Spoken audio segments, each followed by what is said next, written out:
You're listening to Sudbury News Talk. I want to show you something. Stand by. On the morning shift. Anything could happen. Sudbury News Talk on the morning shift.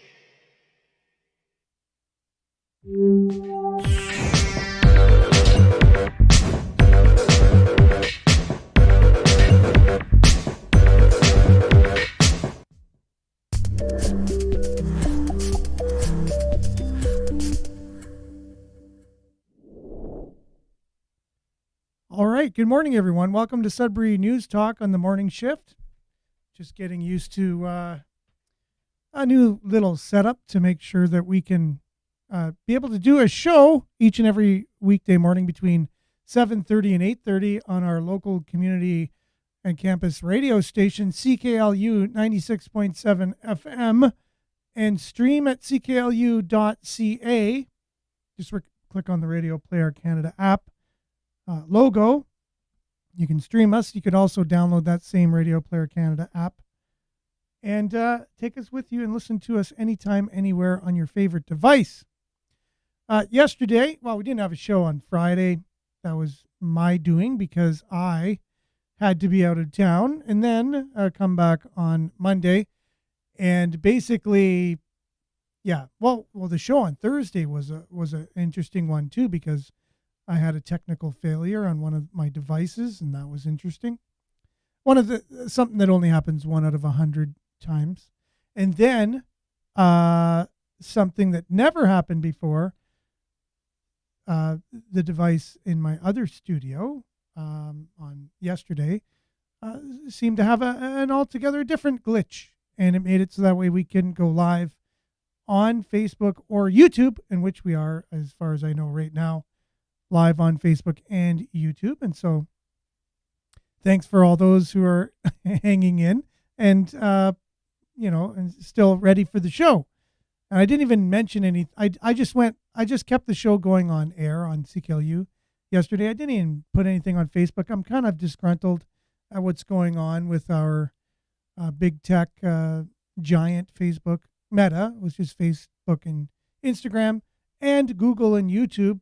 With how they're working hand in hand, going along with this idea that, the government it's like wrestling, right? Wrestling's not real. Same thing what's going on here. The government is like the bad guy, or who's the bad guy? We don't know. The government makes a law because they want more Canadians to have more money when they create their content. And then Facebook and Google comes in the ring and goes, oh yeah, government, we'll show you. We won't even put news on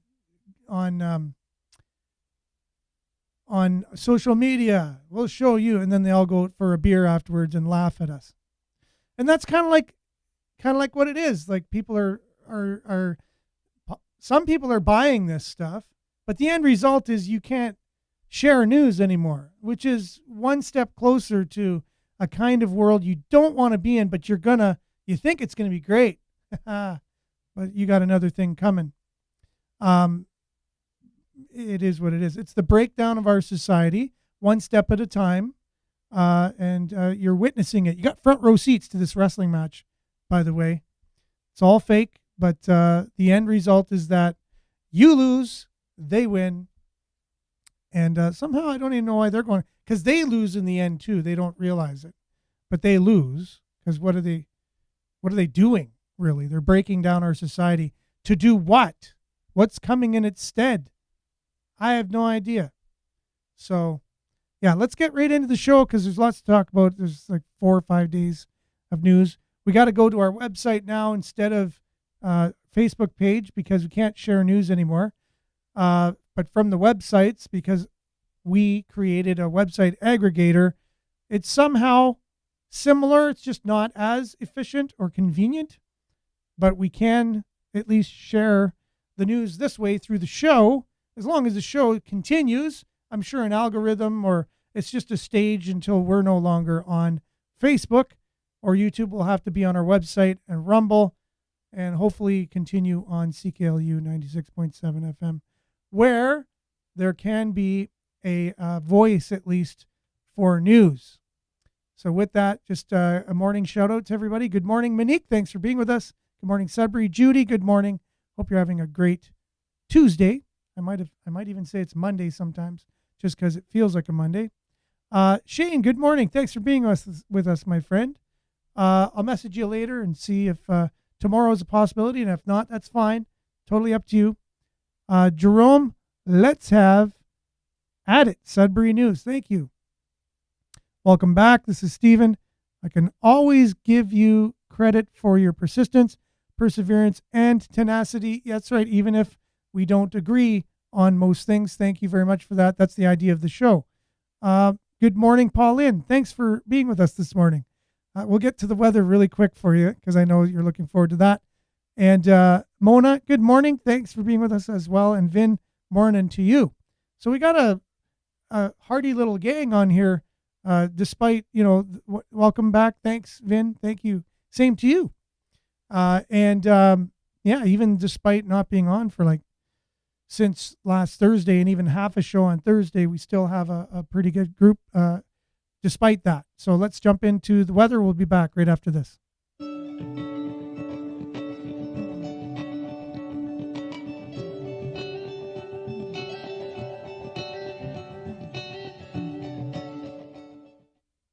And as usual, Sudbury Weather is brought to you by SudburyWeather.ca. And SudburyWeather.ca is basically a tab on our Sudbury.news website, which having to use it now, and because of the new Bill C-11, Bill C-18, I had Google ads on my site. Google will put a couple ads that are supposed to be, similar to what your people that are on your website are interested in. Well, they're no longer there, but the spaces where they were are there, so it looks discombobulated. So there's that. There's a bunch of other things I noticed we're going to have to work on the website if we are indeed just, I was putting all my effort into Facebook thinking the future is just social media and websites are kind of obsolete in some ways. But no. Who would know? Who would have known? I'm sure the websites will be shut down next because maybe certain dissenting voices and websites are dangerous, and somehow they'll have to shut those down for the good of you, the good of the people, to keep you safe. So anyways, it is currently 13 degrees Celsius in Greater Sudbury. There is a mist, apparently. Today, it is going to be sunny. That's awesome. Becoming a mix of sun and cloud this morning. Fog patches becoming local smoke this morning. Fog patches becoming local smoke this morning. Well, I guess that would mean the smoke is moving in, fog patches are moving out. I don't think fog can turn into smoke, but that is the wording from Environment Canada. Wind will just be 20 kilometers per hour. Coming from the northeast, the high today will be 23, the humidex 26. Tonight, a few clouds, low of 12, sorry. And Wednesday, mix of sun and cloud, mainly sunny though. High of 25, the humidex 28, the UV index will be 7 or high. And then Thursday, chance of showers, high of 21. Friday, chance of showers, high of 23, 30% chance of showers, that is.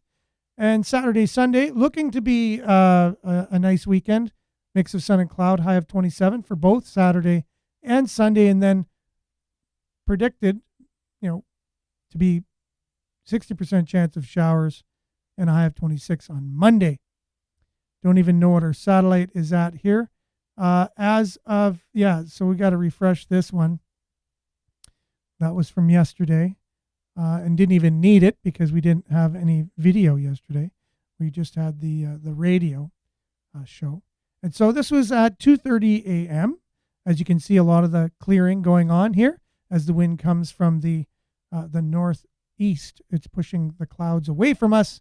Anyways, that's your weather. It's brought to you by SudburyWeather.ca. We'll be back right after this with news headlines, your comments, and a bit of a deep dive into Canada's Medical Assistance in Dying program, which we have a story from Vancouver on that from a lady who was offered it, who is suicidal, something I feel very passionate about that needs to be turned around.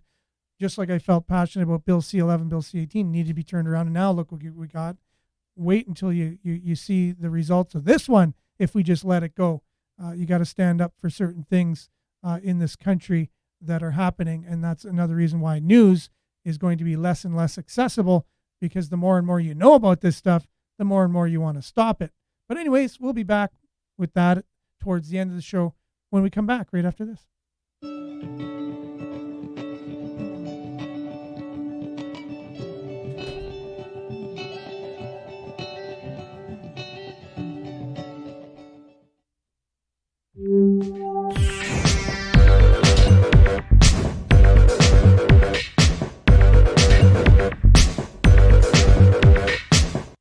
And we are indeed back and live on CKLU on the radio and streaming at cklu.ca and facebook.com/Sudbury News, youtube.com/Sudbury News. So thanks for everybody already commenting this morning.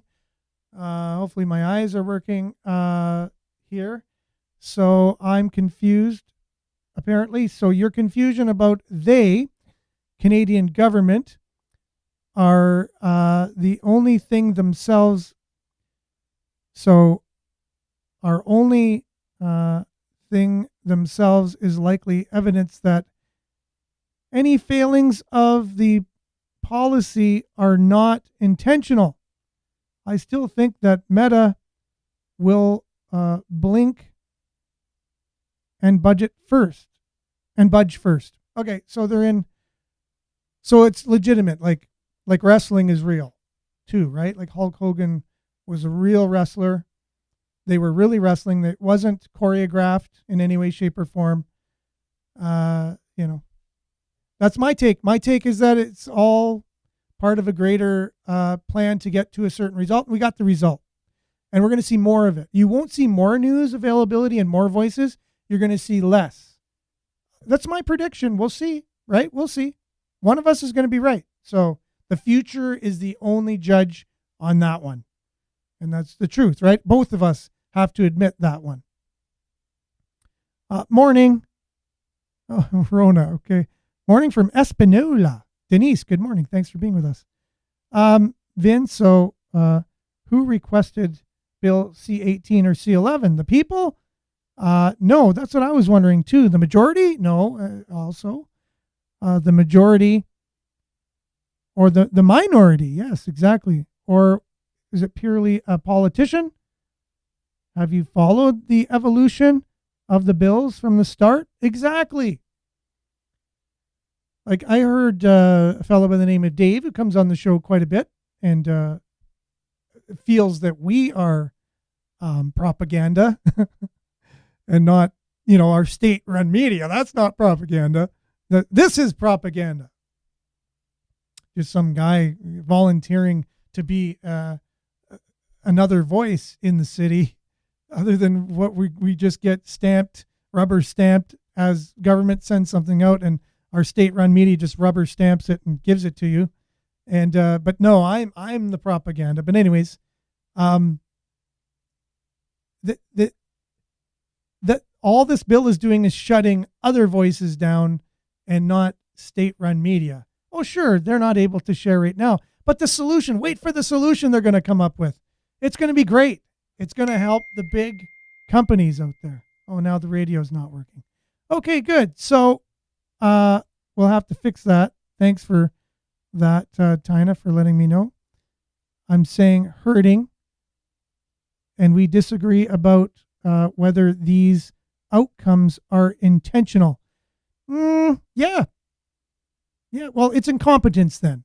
The government that we elected are very incompetent then. We have to, then if it's the same outcome and no one can get news anymore and it's only state-run media news that we get eventually, it has to be total incompetence if it wasn't done on purpose. But who does it benefit? Them. So how? Imagine you're an investigator investigating a crime, right? So you'd investigate it, and it's usually whoever's got the motive, whoever ends up with something to gain and did the thing, that's who did it. So it's actually just common sense to me. I think the news media did want these bills. The big ones for sure. But they can't publicly advocate, or they will incur the wrath of big tech. What about the funding? Will they incur any wrath of not getting funding from the government if they don't go along with it? What about that? Billions and billions and billions of our taxpayers' dollars going to the big news outlets, including the state, 1 billion dollars a year for a news organization from your tax money to not represent the voices of all the people, only the minority. That's incredible. The majority is paying for it, but it only represents a minority of the voices, right? So this is incredible. We're at a place in time here. If you don't realize what's going on, if you don't look at history, and you don't see what other governments in similar situations in history have done to take over total control, the more freedoms you lose and you have no control. Like, this is freedom of the press. Give me a freaking break. Freedom of the press. The press is being paid for by the government, for crying out loud. That doesn't look very free to me. And then they gotta keep going along with everything. Like, what? That's free? They're not free. As soon as they say something, they lose their funding. Oh, there's no more news organization. We all lose jobs. That's not very free. Okay, so with that, let's just start out with our deep dive. What's going on? The incredible things our government's coming up with other than these things. But anyways, let's start off with this, and then I'll read the story from Vancouver of a lady who was suicidal, offered medical assistance in dying as a as a solution to wanting to commit suicide. Where is this society going? And it's the government, by the way, that's making this legal. Is that incompetence, or is it on purpose? We always have to ask ourselves that.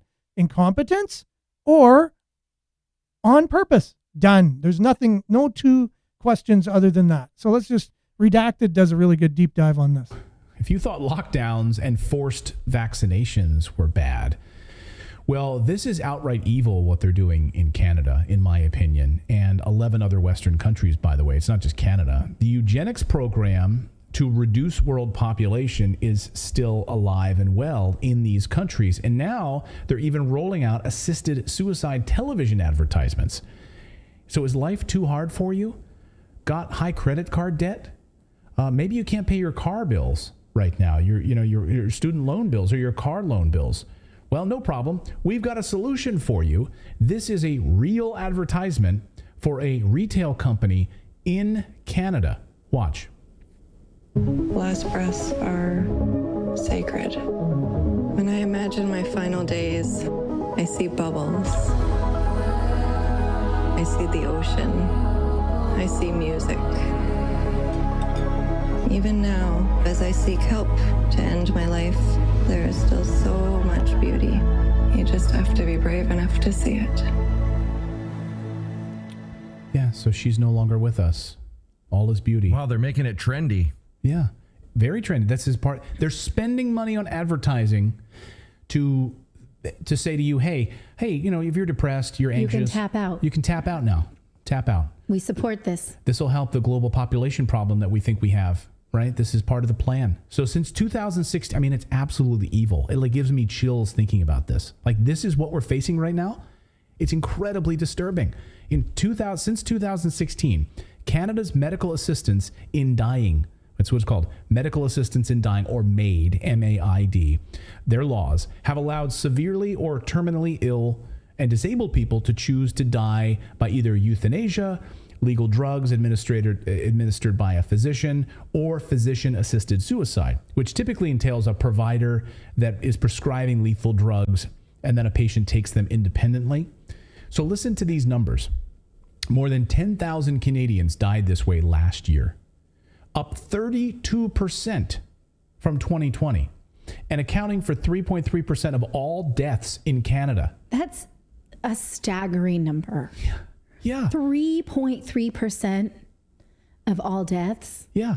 And if you think about it, it's already the most lax in the world. Canada is already the most lax in the world. The measures are set to grow even more permissive. Starting next March, the country will allow people suffering solely from mental illness to seek euthanasia. as we've been reporting here on the show. Of course, we've been covering this mental illness act, part of it, which is going to roll out in March of 2023. So this dispatch from dispatch.com, here's an interesting take. They published this piece this morning, and I want to read it to you. So don't worry about trying to follow along here. I'm going to read this to you. Opponents of the laws argue they diminish the lives of people with disabilities and can create pressure on people to kill themselves. Persons with disabilities may decide to end their lives because of broader social factors such as loneliness, social isolation, and lack of access to quality social services. United Nations officials wrote in a letter to Canadian leaders last year warning the country's expanding MAID laws could violate the UN's Human Rights Declaration. A social assumption might follow or be subtly reinforced that it's better to be dead than to live with a disability. You think? Yeah, and that's already happening. So here's a few examples from this dispatch piece. Such concerns are not hypothetical. Roger Foley, hospitalized with a degenerative brain disorder in Ontario, recorded a conversation with a hospital director of ethics earlier this year in which his ethicist reminded him in a stay at the hospital that it would cost north of $1,500 a day. That's like a dog. Like literally, do you want to pay the cost of caring for this dog or put them down? Yeah. Like you have these conversations with a vet. But humans are not dogs, right? So according to Foley, hospital staff raised the idea of assisted dying, unprompted. Like the hospital administrator, the director just brought it up. It's like, hey, I know this is going to be expensive. Here's an idea. Or you could not. Or you could just die. We got ways for that. We've got ways. That's crazy. Canadian Sheila Elson, whose adult daughter, Candace Lewis, has several medical conditions, including cerebral palsy, said in 2016, a doctor brought up assisted suicide for Lewis in front of the young girl and told Elson that she was being selfish when she rejected the idea. You're being selfish to not let your daughter die, and we can take care of her right now. All we need to do is just fill out some paperwork and go down the hallway. We can get this taken care of for you. That your daughter that has cerebral palsy, we can take care of that for you. There was an episode of Scrubs where they made fun of this. Like, what if we did this like animals? Yeah. Like how you would put down a horse with a shotgun, right? Yeah. And in the sort of scene, JD, the doctor, he's like, I don't like the looks of that leg, Mr. Johnson. Right? Like Right. It's as if it's so ridiculous that we should only talk about comedy. this in parody. Right. This is like a Monty Python sketch or a Scrubs sketch, right? Like Yeah. this is real. This is Canada. And it's happening in other countries as well. Like I said, 11, Switzerland expanding, Belgium expanding. Well, we've been covering the new eugenics program on this show for a while. Many people wrongly believe that the government-assisted eugenics ended after World War II. It didn't. It is alive and well with just a bit of rebranding in 2022. So it's still here. As we've talked about on this show, this all has its roots in Malthusian policies. So this is Thomas Malthus. He was an English cleric who believed in population control, the idea that the world can't handle so many people. It gave rise to the eugenics programs in the early part of the last century. They were able to say, hey, what he's saying is really troubling because we're going to run out of food. We've got to start putting people down. We've got to start making sure that people can't breed again. And also they wanted to selectively breed out undesirable traits in humans such as Crime, criminals, theft. Yes, yeah. People Poverty. who scored low on tests, people who had disabilities, people And they actually thought that they could breed out poverty, as if somehow poverty is like a part of your genetic DNA, right? That you could breed out people who just can't make money. Actually, though, the wealthiest American families were poor within 3 to 5 generations. For instance, the Vanderbilts, who today would be wealthier than Bill Gates by some estimates, within 3 generations, that generational wealth was gone. Because the kids, they didn't understand how. So the idea that you could continue to breed wealth has been disproven. So I don't know how you could then use it to think that you could breed out poverty.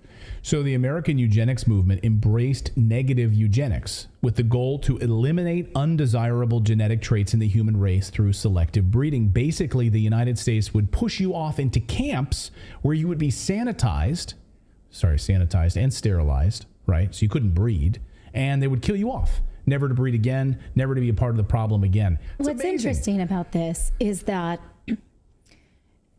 these are things that breeders do with animals, right? They only breed the strongest for certain things and certain traits.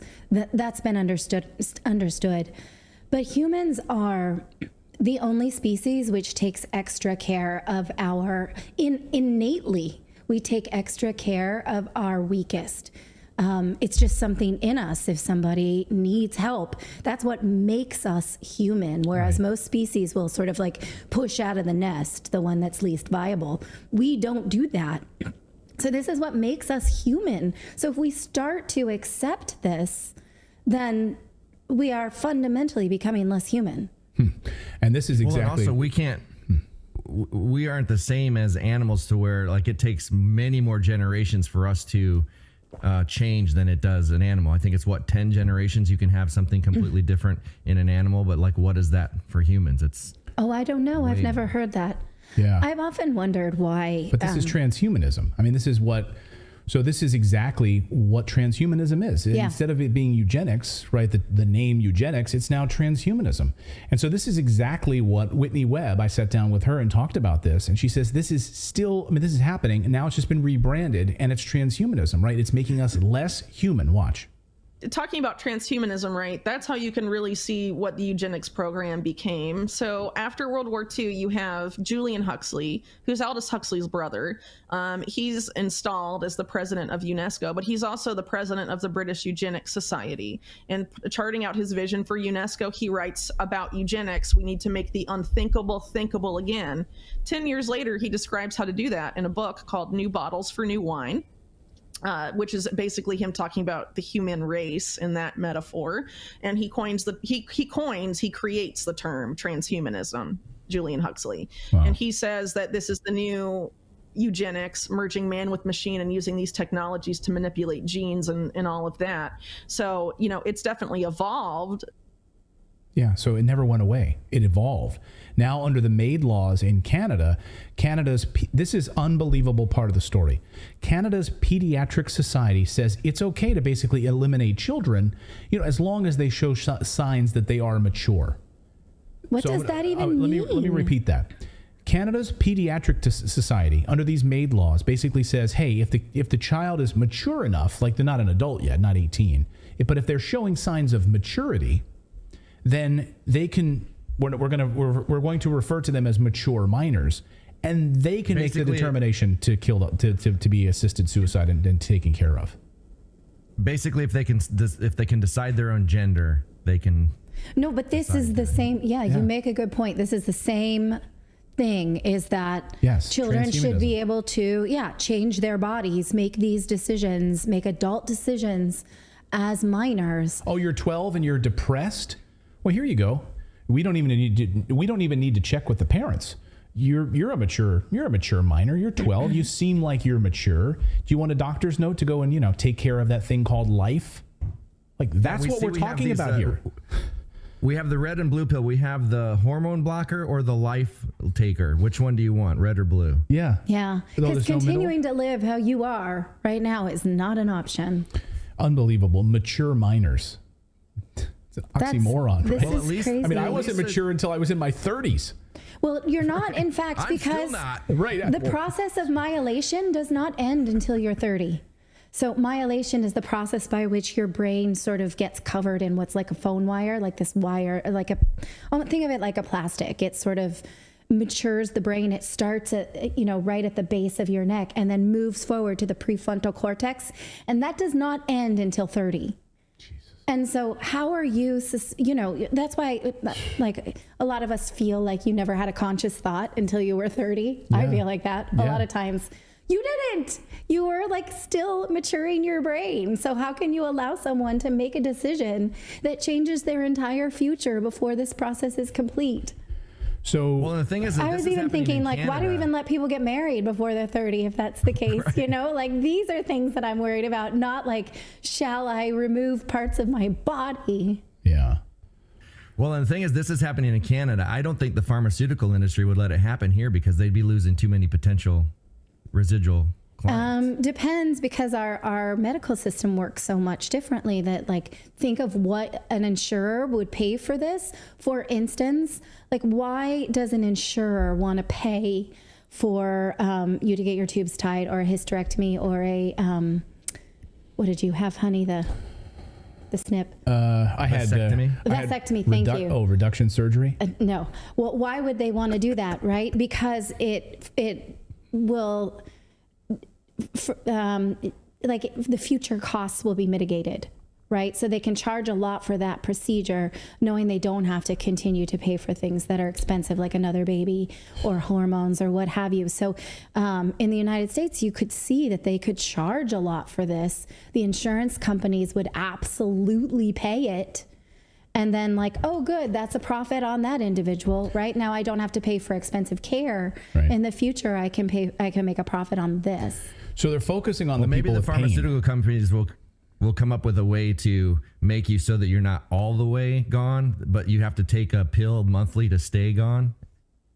You know, like, otherwise, yeah. if you stop, like those, then we they did can a get you story on a recently about people who were in these freezers, right? Yeah, like, the who cryogenics, knows? Yeah. So they're focusing on the. Yeah.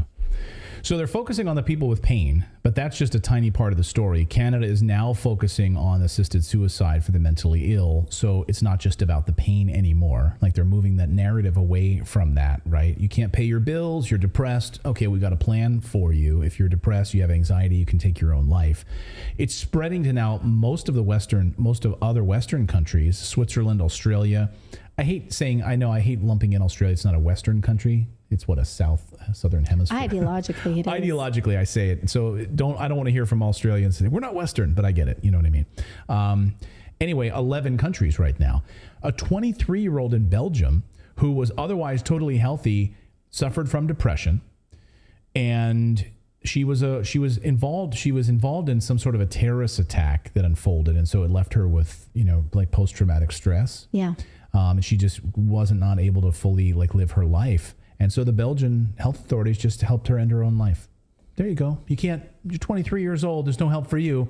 So here's a script. Go down and see Dr. What does that Death. tell other people about resilience too? It's like, awful. You're not going to be able to get over this. And when you read, for instance, the book Dope Sick, about why the opioid crisis has come to America, it's largely because Americans are not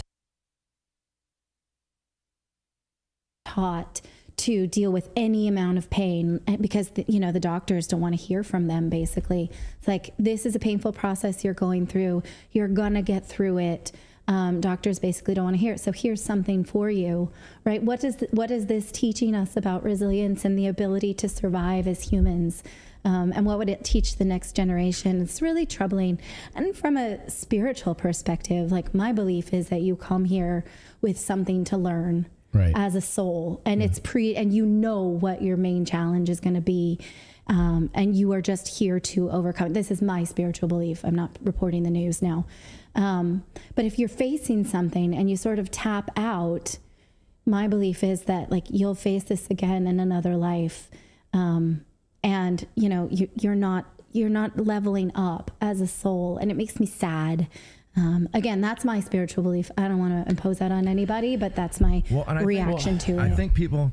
I think people put too much focus on, like, always being happy. There was I think it was Kids in the Hall did a movie about, like, this happy pill or something. You took it to constantly be happy. Brain candy. And so there's this thought brain candy. There's this thought in society that if you're ever depressed or ever sad, that's a bad thing. We have to figure out ways to not let you go there and stay happy all the time. And so it's just this pressure that if people aren't happy, they think there's something wrong with them. Right. It's like we have emotions for a reason. Didn't Buddha say, like, life is about suffering? Right. But I mean, we're here. I think that's what he said, right? Buddha said, I think. And so your whole journey is to be resilient, right? It's to overcome. It's to push through dark times. It's to grow. And that's like what we talk about in this show. You only grow through discomfort. I try to teach that to my kids all the time. You have to fall down on the ski slope, right, to learn how to ski. You have to get the bloody knee on the playground to learn, put one foot in front of the other. When you start a business, if you fail, that's how you become more resilient to build a stronger business. So we have to come through these things together, and to be able to just, like, tap out because you've got depression. You're like, I'm done. here you go, Canada. Here's your script. Go down and see Dr. Death down the street. He'll take care of it for you. Yeah. And another question is, why does this look so peaceful and nice? Yet in the United States, when someone's sentenced to the death penalty, we bungle that. We can't figure out how to let those people die nicely. Like there's the drugs are all wrong. We have these stories out of Oklahoma where people are writhing in pain because they don't have, like, how come they get the crappier pills and then these people have nice pills? I wouldn't put it past them. So the United States pharmaceutical complex is going to be figuring out a way to make this as peaceful. You're going to start seeing television commercials in the United States. Mark my words. Like that was a television commercial we showed you in Canada. You're going to be watching the NFL on a Sunday. You're going to be kicking back with your buddies, and there's going to be an ad that comes on after your Budweiser commercial. And it's going to be like, have you been depressed? See a doctor about taking your own life. We'll take care of it for you. Like, oh. When they'll be like, hey, not only can we help you, but our new drug will help you die COVID-free. Yeah. Well, there was a story in Switzerland about how there was a company that did something just like this with a pod, but you had to be vaccinated in order to use it. They would not take unvaccinated people. In the death pod. In the death pod. Yeah, that's not a joke either. So can you imagine going into the death pod and finding out, like, you're like, wait a second, has anyone else used this before me? Because I'm like, you're kind of creeped out. That would be the thing. Like, wait, I'm going to end my life, but I'm creeped out that there was somebody else who ended his or her life before me in this pod. Like that like would a be mud treatment. I can't do it. I can't. I can't do that. I can't. I don't want to catch COVID in the last few seconds. It's creepy. It's nasty. Yeah, and I don't know whether to laugh or cry with some of that. There was a little bit of a joke in there, and I know Stephen got it there, but when she was trying to come up with the word vasectomy, and she was, hand gesturing, the snip or whatever, and he said the reduction surgery. Anyways, that was a bit of a, if you didn't catch that, bit of a joke in there. And again, like I said, I don't know whether to laugh or to cry with this type of ideology made into policy, then into law, where it's just easy for people to take this option as a medical procedure. The last medical procedure you'll ever get, other than being embalmed or cremated, if you can consider that a medical procedure. This isn't political, by the way. This isn't party lines. This is just simply wrong. So it has no bearing in who's doing it. It's wrong. It doesn't matter if someone else of another political leaning would do something. Oh yeah, you think that's bad from this? Can you imagine if the other guys they would do it this way? It's like, okay, all right, you're in the wrestling mode. You believe wrestling is real, so it's not. By the way, professional wrestling is not real. There is a real form of wrestling. They do it at the Olympics, high schools, and things like that. Wrestling is cool. A lot of strategy in it, but professional wrestling is theater. It's neat in some ways. It's not just, when I say fake, I mean it's real acrobatics and choreographed, hard to do things, but it's not wrestling as a sport. Wrestling. And our lives are not a sport, and it's not entertainment. If your child is experiencing depression, anxiety, whatever, and they go to the doctor for help, that's usually what we thought we would do, right? If it's out of our control, we then send our children to the hospital or to a doctor, a professional of some sort. The last thing you would think the professional would do is offer to do away with the person's life for them as a solution. Now, I know we're talking with Billy. He thinks there's a place for medical assistance in dying in our society. But I brought up, well, once you start, there's the end, people will just keep pushing and pushing and pushing until it's like, oh, I got a little mark on the end of my finger. Oh, you know what you can do? Like, that's hard. You don't want to go around with a little mark on the end of your finger your whole life and have people laugh at you. And I'm being sarcastic at the same time, but things will progress and progress if you let it start. It's okay to offer medical assistance in dying to certain people. Well, then they go, yeah, we offer it to them. Well, why can't you just offer it to them? I used to make the argument of, am I more capable of driving when I'm 15 and 3/4 than I am when I'm 16? And there's some 16-year-olds who aren't capable of driving. Like, who came up with the age? Like, why 16? Like, why can you drive at 16? Some people probably they're more ready when they're 18, and some people could be ready as early as 9 to drive. But our society isn't done that way. Again, right? Like, okay, it's just the way it is. You got to wait till 16. There's got to be some type of, order. So your son or daughter goes to the doctor and they don't come back, because when we're teenagers, we don't talk to our parents. We don't tell her, oh, you know what? I've been feeling like this. I've been feeling like that. You ask your teenager question, how you doing? Yeah, good. The door to their room slams or closes. I just want to be by myself. Oh, okay. No problem. And then, oh, where are you going? I don't know. Just going out. And they're going to the doctors because maybe some of their friends or something happened and they heard someone did it and it's being promoted. Good morning, Claire, by the way. Thanks for being with us. I know a lot of people are commenting here. So Logan's Run, I think Noel made a comment about that, making the comparison, right? There's a lot of foreshadowing by authors and philosophers warning us about things like this that we need to be aware of. Again, it's not political. It is political in terms of that's the way that the laws are made. It's done through passing of bills and things like that. But it doesn't, like, which party is guilty? Which one has the blood on their hands? It's not about that. It's about when you see these things happening, no matter who's doing it, you need to fight back. You need to say, this is not right. This is not right. And it's just one of many things. If you look at it, it's almost like we're from this government at this time in this country, we're facing a barrage of societal destroying bombs, if you will. They're all like this. If this was it alone, just this one thing, I can almost dedicate my whole life to this particular topic. But there's so many things going on at the same time. It's a barrage of things. You don't even know what's coming or going. It's like you're happy one day, all of a sudden, then just you're blindsided by a million things going on at the same time.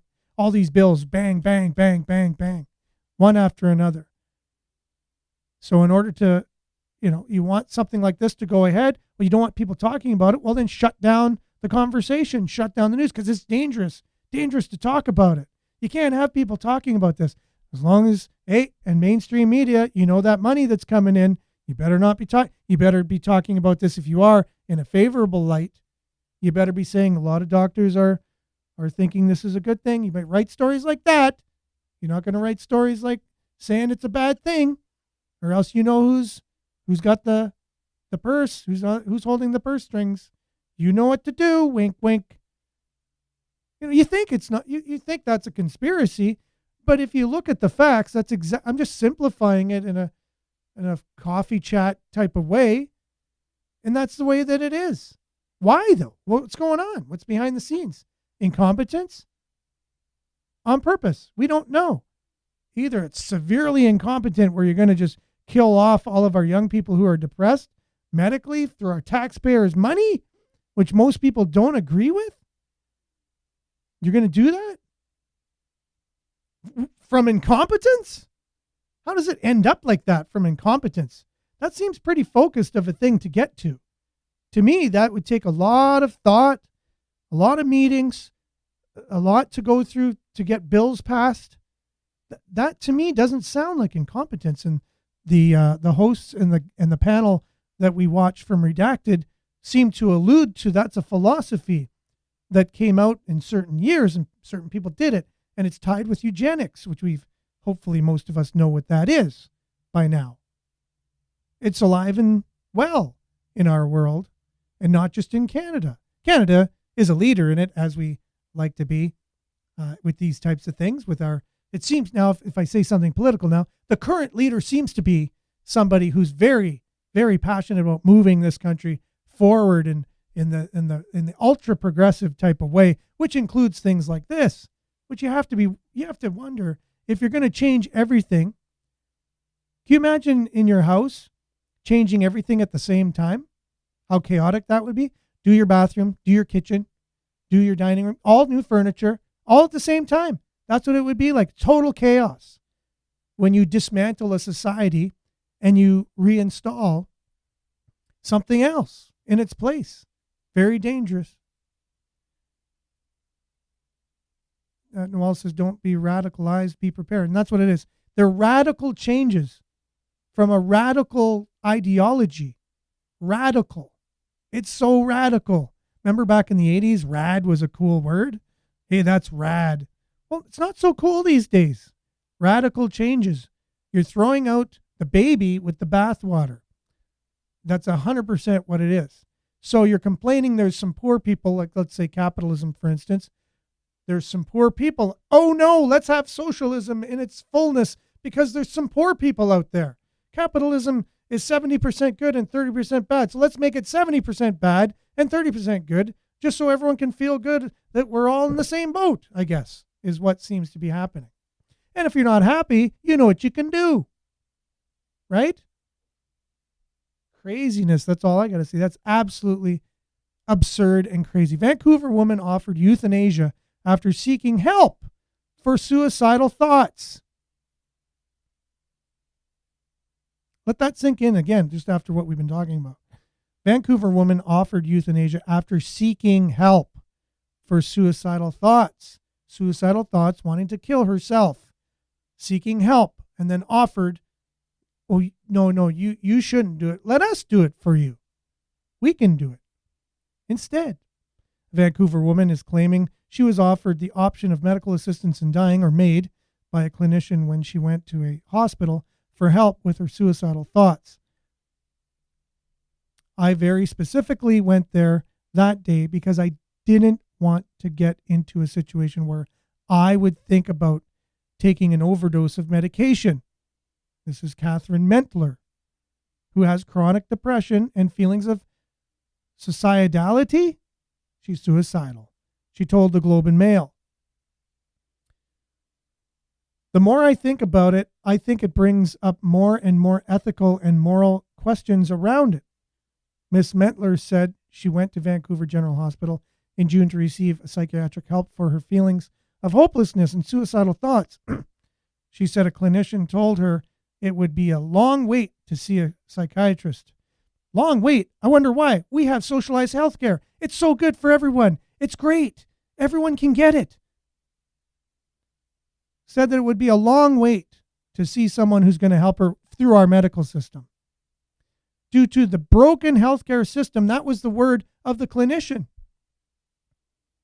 And then was asked, have you considered MAID? The counseling student said she had not previously considered MAID. No, actually, no, I haven't considered that. Tell me more. But told the clinician of her past attempts at ending her life by overdosing on medication. According to Ms. Mentler, the clinician replied that such a method could result in brain damage and other harms. Yeah, sounds like our safe injection sites. You know? Hey, don't do this on your own. It's dangerous. Let us help you with it. Let us give you clean poison to keep you totally stoned and high and walking around downtown Sudbury like a zombie. Good morning, David. Thanks for being with us. Stay safe. Looking forward to your recovery coming out of York Extendicare. So lots of comments coming in here. I'll make sure to try and share as many as I can as I'm looking at this article as well. Now, so why try and do it yourself when it could cause damages and you wouldn't actually do a good job at ending your life? While MAID would have a more comfortable process. Ms. Mentler said she believed that gauging the risk of suicide should not include offering options to die. which is what it felt like.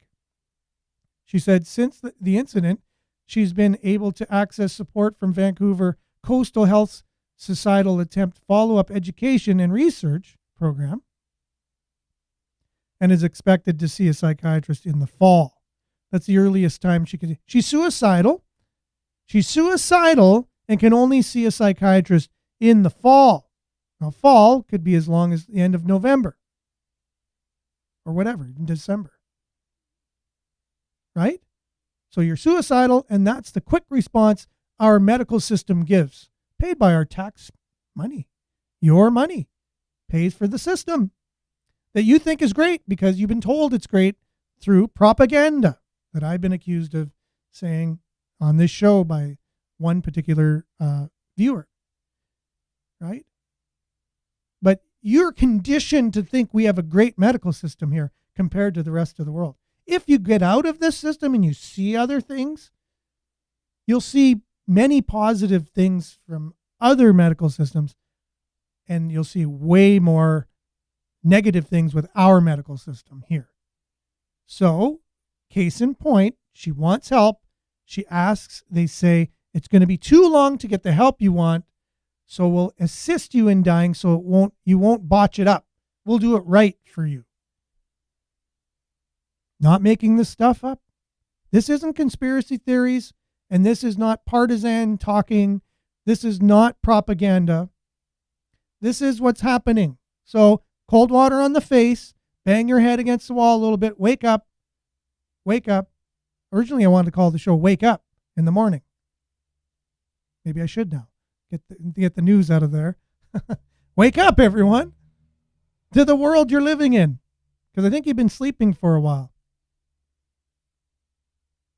In a statement to the Globe and Mail, Vancouver Coastal Health said MAID was not mentioned as a suggestion for Miss Mantler, but to access her risk of self-harm. So now they're saying, no. We didn't say that. During patient assessment of this nature, difficult questions are often asked by clinicians. And this is another thing I get. Why do people on that side have to lie? Why are there so many lies all the time? Oh, no, it's not for that. It's only for your good. It's not, no. There's so many lies that Bill C-11 and Bill C-18 was for my good, which now I don't get any Google AdSense revenue because it's taken off. I can't share any more news. I'll get no more subscribers or followers, but yet it's for my good somehow. Holy crap. Stop lying. There's always lies that go along with this stuff. Oh, no, we didn't offer that as a... No, so the person's lying. We're authoritative health professionals. You're going to believe what we say, not what the patient had said. For goodness sakes, the person didn't even know about MAID before. So why would, how could she be making this stuff up?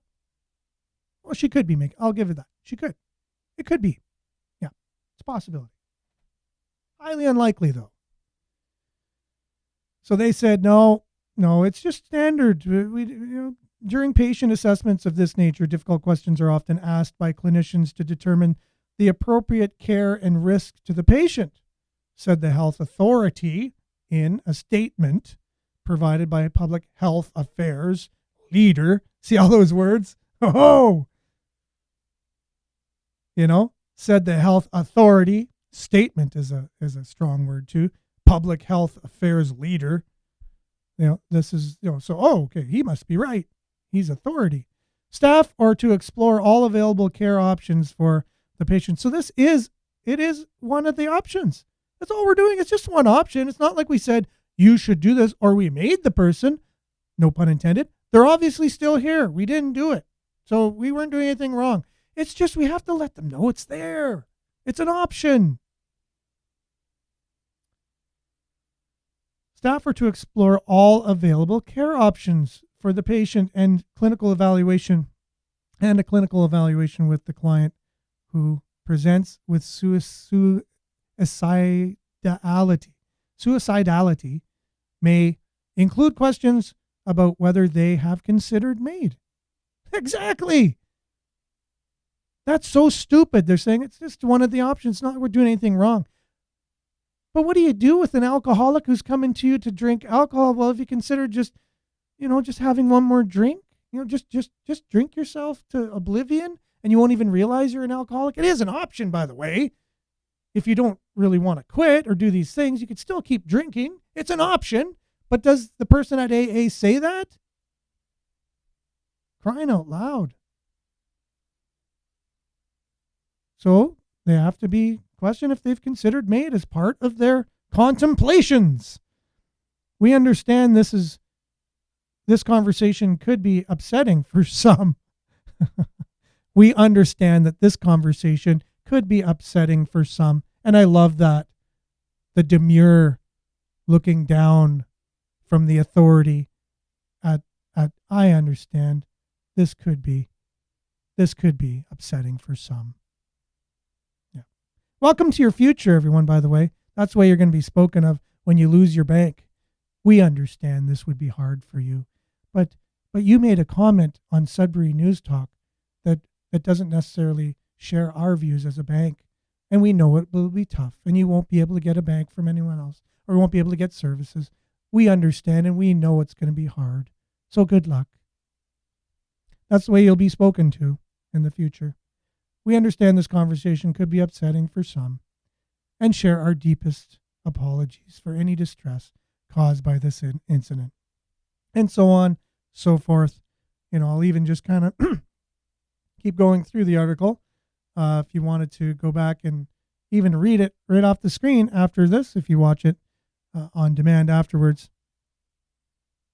So there is a conservative leader, Pierre Poilievre, said on X, formerly known as Twitter, Miss Mantler's story proved that the system is broken. Something he's been saying in a political way, and uses it for political reasons because he's a politician. And it's because of the Liberal government, right? So now it's seriously a 37-year-old depressed woman seeks help at a hospital and says, sorry, the system is broken. How about we end your life? So again, just things we've been talking about anyways. Now he's going to politicize it because he is a politician. There's no doubt about it. And you will be able to pick at that and notice it. But in this case, he's just saying the obvious. And if the obvious picking at the opposition is going to get you elected, well, why wouldn't he do that? Whether he's going to be any better or not, time will only tell. We can only tell if he gets in. That's your Sudbury News Talk for today. I guess we just spent time on one particular topic.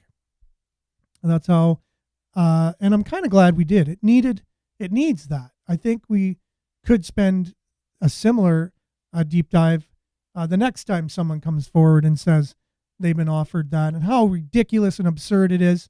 And we need to, as Canadians, realize when things are ridiculous and absurd and not kind of take a partisan approach to things.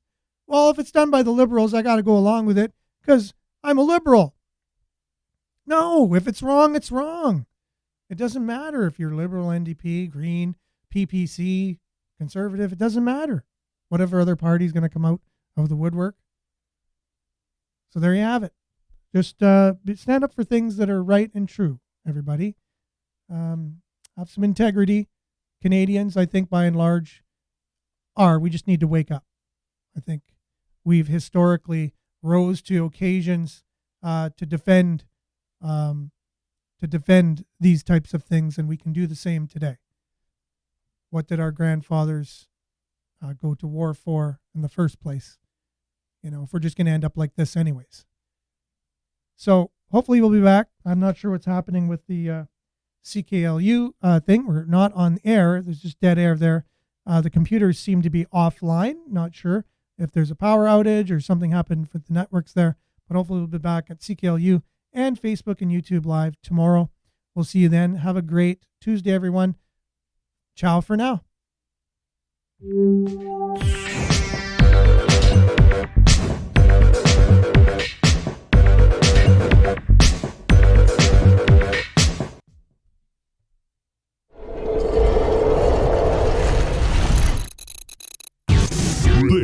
This is Sudbury News Talk on the morning shift.